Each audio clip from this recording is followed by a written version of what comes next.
Friends, welcome to Bismi சமையல். இன்னைக்கு ஒரு யூஸ்ஃபுல்லான இன்ட்ரெஸ்டிங்கான வீடியோ தான். நிறைய கிச்சன் டிப்ஸும் வீட்டு குறிப்புகளும் இந்த வீடியோவில் நம்ம பார்க்க போகிறோம். ஸோ வீடியோக்குள்ளே போகிறதுக்கு முன்னாடி நம்ம சேனலில் நீங்கள் ஃபர்ஸ்ட் டைம் பார்க்குறீங்கன்னா மறக்காமல் சப்ஸ்கிரைப் பண்ணிக்கோங்க.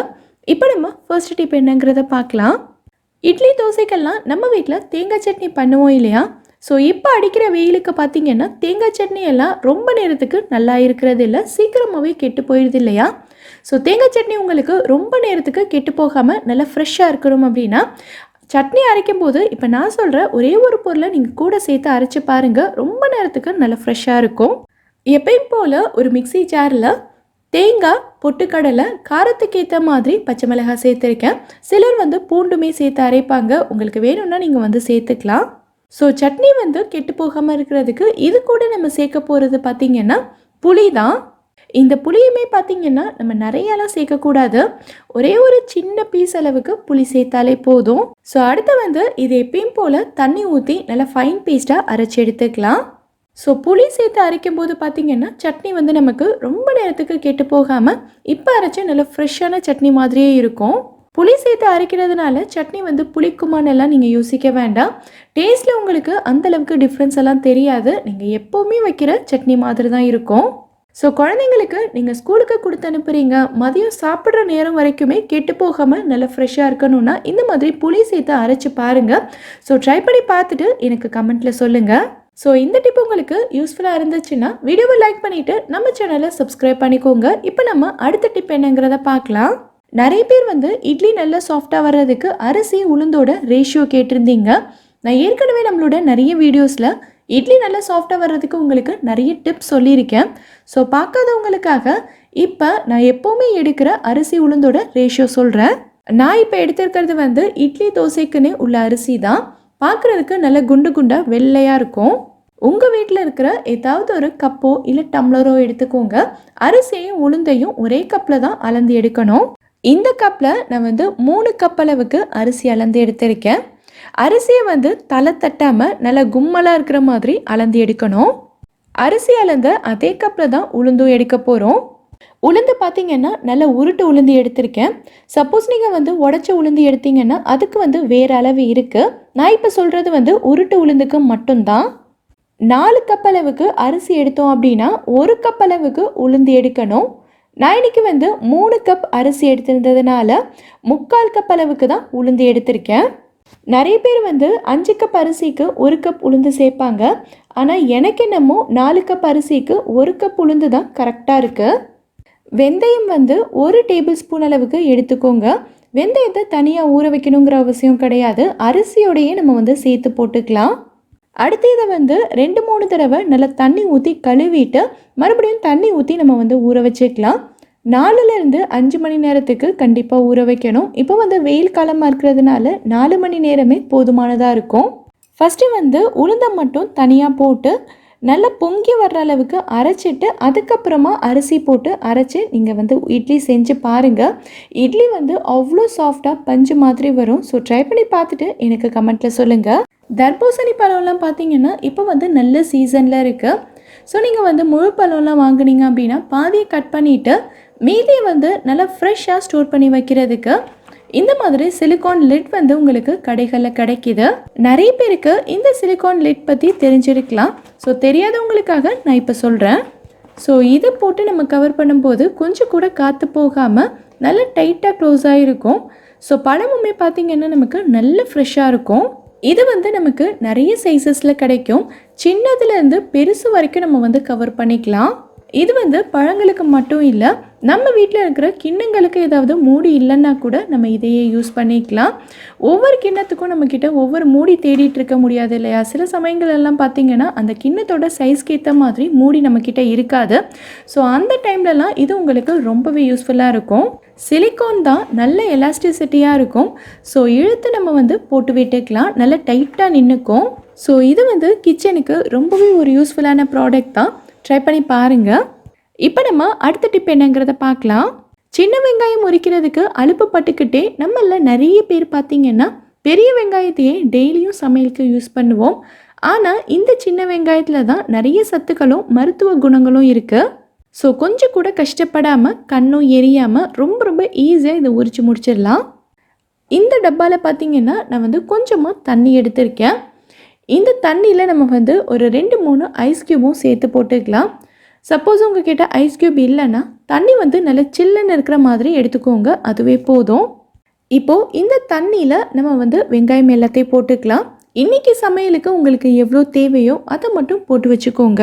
ரொம்ப நேரம்லாம் இல்லை, ஒரு 2-3 நிமிஷத்துக்கு போட்டு வச்சாலே போதும். அதுக்கப்புறமா நீங்கள் எடுத்து எப்பயும் போல் இதை உரிச்சிக்கலாம். ஸோ வெங்காயம் உரிக்கும் போது நமக்கு கண் எரியும், சிலருக்கு நெகமெல்லாம் எரிய ஆரம்பிக்கும்ல. ஸோ இந்த மாதிரி நீங்கள் உரிக்கும் போது அந்த பிரச்சனைகள் எதுவுமே உங்களுக்கு சுத்தமாக இருக்காது. வெங்காயம் உரிக்கும் போது இதோட தோலும் அங்கே இங்கன்னு பறந்து ஓடும்ல, அந்த பிரச்சனையும் உங்களுக்கு இருக்காது. தண்ணிக்குள்ளேயே நீங்கள் வந்து போட்டு வச்சுக்கலாம். தண்ணியில் போட்டு உரிக்கும் போது தோலும் உங்களுக்கு வந்து குட்டி குட்டியாக அங்கங்கே பிஞ்சு வராது. மொத்தமாக ஃபுல் தோலுமே உங்களுக்கு ஈஸியாக கலண்டு வரும். ஸோ இவ்வளோ ஈஸியாக சிம்பிளான மெத்தடில் நமக்கு வேலை முடியும் போது இனி கஷ்டப்பட வேண்டியதே இல்லை.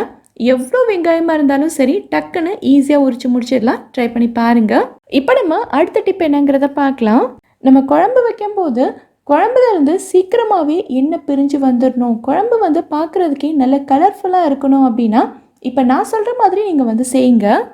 எப்பயும் போல் குழம்பு வைக்கிறதுக்கு எண்ணெய் ஊற்றி நல்லா சூடானதுக்கு அப்புறமா வெங்காயம் தக்காளி எல்லாம் சேர்த்து நல்லா வதக்கி எடுத்துக்கலாம். முக்கியமான விஷயம், தக்காளி வந்து நல்லா வதங்கி வரணும். ஏன் அப்படின்னா குழம்புக்கு நம்ம சேர்க்குற மிளகாய்த்தூள் மசாலா பொருட்கள் மட்டும் இல்லாமல் நம்ம சேர்க்குற தக்காளியுமே நல்ல ஒரு சூப்பரான கலர் கொடுக்கும்.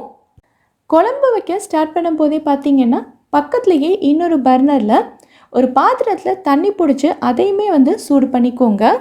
இல்லை நீங்கள் வந்து கெட்டில்லாம் யூஸ் பண்ணுறீங்க அப்படின்னா அதுலேயும் நீங்கள் வந்து தண்ணி சூடு பண்ணிக்கலாம். இந்த தண்ணி சூடாகி வர்றதுக்கும் நம்ம சேர்த்த வெங்காயம் தக்காளி எல்லாம் வதங்கி வர்றதுக்கும் கரெக்டாக இருக்கும். தக்காளி நல்லா வதங்கினதும் மிளகாய்த்தூள் மசாலா பொருட்கள்லாம் சேர்த்து நல்லா வதக்கி விட்டதுக்கு அப்புறமா நம்ம சூடு பண்ணி வச்சுருக்க தண்ணியை எடுத்து இதில் ஊற்றி நல்லா கலந்து விட்டுறலாம். பொதுவாகவே குழம்பு வைக்கிறதுக்கு நம்ம வந்து நார்மல் வாட்டர் தான் யூஸ் பண்ணுவோம் இல்லையா? ஸோ இந்த மாதிரி நல்லா கொதிக்கிற தண்ணியை சேர்க்கும் போது எண்ணெயுமே உங்களுக்கு நல்ல சீக்கிரமாக பிரிஞ்சு வந்துடும். அதே சமயம் ஆல்ரெடி நம்ம வந்து கொதிக்கிற தண்ணி தான் இதில் ஊற்றுறதுனால குழம்புமே பார்த்திங்கன்னா டக்குன்னு கொதிக்க ஆரம்பிச்சிடும். நமக்கு வேலையும் ரொம்ப சீக்கிரமாக முடிஞ்ச மாதிரி இருக்கும். ஸோ எண்ணெயுமே உங்களுக்கு ரொம்ப சீக்கிரமாக பிரிஞ்சு குழம்பு வந்து பார்க்குறதுக்கே நல்ல கலர்ஃபுல்லாக இருக்கும். ஸோ காலையில் அவசர அவசரமாக சமைக்கிறவங்களுக்கு இந்த டிப் ரொம்பவே யூஸ்ஃபுல்லாக இருக்கும். கண்டிப்பாக ட்ரை பண்ணி பாருங்கள். அடுத்தது வந்து ஒரு சிம்பிளான எனர்ஜெட்டிக்கான ஒரு கிளாஸ் குடித்தாலும் நல்ல ஃபில்லிங்காக இருக்கிற மாதிரியான அவக்காடோ ஸ்மூதி தான் செய்ய போகிறோம். இதுக்கு நம்ம எடுத்திருக்க அவக்காடோ வந்து நல்ல பழமாக இருக்கிற மாதிரி எடுத்துக்கோங்க. சப்போஸ் அவக்காடோ வந்து காயாக இருந்தது அப்படின்னா ரொம்ப கசப்பாக இருக்கும். அது மட்டும் இல்லாமல் ஒரு மாதிரியான பச்சை ஸ்மெல் வர ஆரம்பிக்கும், சுத்தமாக குடிக்கவே முடியாது. ஸோ அவக்காடோ வந்து நல்ல சாஃப்டாக பழமாக இருக்கிற மாதிரி பார்த்து எடுத்துக்கோங்க. கட் பண்ணிவிட்டு ஒரு மிக்ஸி ஜார் எடுத்திருக்கேன். ஸோ ஒரு ஸ்பூன் வச்சு இதில் இருக்க பழம் எல்லாத்தையும் நம்ம எடுத்து மிக்ஸி ஜாரில் போட்டுக்கலாம். நான் இன்றைக்கி வந்து பாதி பழம் மட்டும்தான் யூஸ் பண்ண போகிறேன். இது கூடவே நான் வந்து 1 டீஸ்பூன் அளவுக்கு சுகர் சேர்த்துக்கிறேன். உங்களுக்கு ஒயிட் சுகர் சேர்க்குறதுக்கு விருப்பம் இல்லை அப்படின்னா இதுக்கு பதிலாக நீங்கள் வந்து 2 பேரிச்சம்பழம் அப்படி இல்லைன்னா கொஞ்சமாக தேன் கூட சேர்த்துக்கலாம். ரொம்பவே சத்தானதாக இருக்கும். இது கூடவே நான் வந்து 3/4 கிளாஸ் அளவுக்கு பால் சேர்த்துக்கிறேன். பால் வந்து நல்லா காய்ச்சி ஆற வச்சு சில்லுன்னு இருக்கிற மாதிரி சேர்த்துக்கோங்க. பால் வந்து நல்லா சில்லுன்னு இருந்ததுன்னா இப்போ அடிக்கிற வெயிலுக்கு குடிக்கிறதுக்கு ரொம்பவே சூப்பராக இருக்கும். அவ்வளோதான். இப்போ இது எல்லாத்தையுமே நல்லா அடித்து எடுத்துக்கலாம். இதை அடிக்கும்போது நல்ல சாஃப்டாக க்ரீமியாக நுர பொங்கி வர்ற அளவுக்கு இதை அடிக்கணும். ஸோ இந்த மாதிரி தான் இருக்கும். இது வந்து ரொம்ப திக்காக இருக்கிற மாதிரி இருந்தது. ஸோ நான் வந்து இன்னும் கொஞ்சம் பால் சேர்த்துக்கிறேன். ஸோ டோட்டலாக 1 கிளாஸ் அளவுக்கு பால் சேர்த்துருக்கேன். இப்போ இதை மறுபடியும் நல்லா அடித்து எடுத்துடலாம். அவ்வளோதான், நம்மளோட அவக்காடோ ஸ்மூதி இப்போ ரெடி ஆயிடுச்சு. இதை வந்து ஒரு கிளாஸ்க்கு மாற்றிக்கலாம். இந்த பழத்தில் நிறைய ஹெல்த் பெனிஃபிட்ஸ் இருக்குது. அது மட்டும் இல்லாமல் உடம்புக்கு ரொம்பவே குளிர்ச்சியானதும் கூட. ஸோ இந்த பழம் உங்களுக்கு கிடைச்சிது அப்படின்னா மறக்காமல் ட்ரை பண்ணிவிட்டு எப்படி இருந்ததுன்னு எனக்கு கமெண்ட்டை சொல்லுங்கள். ஸோ பாதி பழத்தை தான் இப்போ நம்ம ஸ்மூதி செஞ்சோம், மீதி பாதி அப்படியே தான் இருக்குது. இதை அப்படியே நம்ம எடுத்து வச்சிட்டோம்னா இந்த அவக்காடோ ஃபுல்லாகவே கலர் மாறிட்டு ஒரு மாதிரி கருப்பு கலரில் மாறிடும். இந்த ஓரத்துலலாம் பார்த்திங்கன்னா இப்போவே ப்ரௌன் கலர் ஆக ஆரம்பிச்சிருச்சு. இதை அப்படியே விட்டுட்டோன்னா டக்குன்னு கலர் மாதிரி ஃபுல்லாக கருப்பாயிரும். ஸோ அடுத்து வந்து நமக்கு யூஸ் பண்ணவும் முடியாது. அந்த போர்ஷன் எல்லாத்தையுமே ஃபுல்லாக கட் பண்ணி போட்டுட்டு அதுக்கப்புறமா தான் யூஸ் பண்ணணும். ஸோ இந்த அவக்காடோ நமக்கு கொஞ்சம் கூட கலர் மாறாமல் இதே ஃப்ரெஷ்னஸோடு இருக்கணும் அப்படின்னா ஒரு சின்ன பீஸ் அளவுக்கு லெமன் எடுத்துக்கோங்க. நமக்கு நிறைய லெமன் எல்லாம் தேவைப்படாது. ஒரு 4-5 ட்ராப்ஸ் அளவுக்கு லெமன் ஜூஸ் இருந்தாலே போதும். இப்போ இந்த லெமனை நல்லா பிழிஞ்சு விட்டுட்டு இந்த பழம் ஃபுல்லாகவே நல்லா தேய்ச்சி விட்டுறலாம். இதோட தோல் பகுதியில் தேய்க்கணுங்கிற அவசியம் கிடையாது. பழத்தோட உள்பகுதியில் மட்டுமே நம்ம வந்து தேய்ச்சிக்கலாம். இன்னும் இதோட சீடை நான் வந்து எடுக்கவே இல்லை. எடுத்தோம் அப்படின்னா உள்ளே இருக்கக்கூடிய பகுதி நமக்கு வந்து கருப்பாயிரும். ஸோ நம்ம எப்போ யூஸ் பண்ண போகிறோமோ அப்போ வந்து இந்த சீடை வெளியில் எடுத்து போட்டுட்டு நம்ம யூஸ் பண்ணிக்கலாம். ஸோ எல்லா இடத்துலையுமே நல்லா தேய்ச்சி விட்டாச்சு. இந்த மாதிரி நம்ம வந்து லெமன் ஜூஸ் அப்ளை பண்ணி வைக்கும்போது அவக்காடோ வந்து உங்களுக்கு சுத்தமாக கலரே மாறாமல் நல்ல ஃப்ரெஷ்ஷாக இருக்கும். ட்ரை பண்ணி பாருங்கள். அடுத்து இதை வந்து நல்ல ஒரு ஏர்டைட்டான கண்டெய்னரில் போட்டுட்டு நீங்கள் ஃப்ரிட்ஜில் வச்சுக்கிட்டீங்க அப்படின்னா அடுத்த நாள் கூட இதை எடுத்து யூஸ் பண்ணிக்கலாம். நம்ம எப்படி வச்சோமோ அதே மாதிரி நல்ல ஃப்ரெஷ்ஷாக இருக்கும். இந்த வீடியோவில் நான் சொல்லியிருக்க டிப்ஸ் எல்லாமே உங்களுக்கு ரொம்பவே யூஸ்ஃபுல்லாக இருந்திருக்கும்னு நினைக்கிறேன். இதிலேருந்து ஏதாவது ஒரு டிப் உங்களுக்கு யூஸ்ஃபுல்லாக இருந்தாலும் மறக்காமல் எனக்கு கமெண்ட்டில் சொல்லுங்கள்.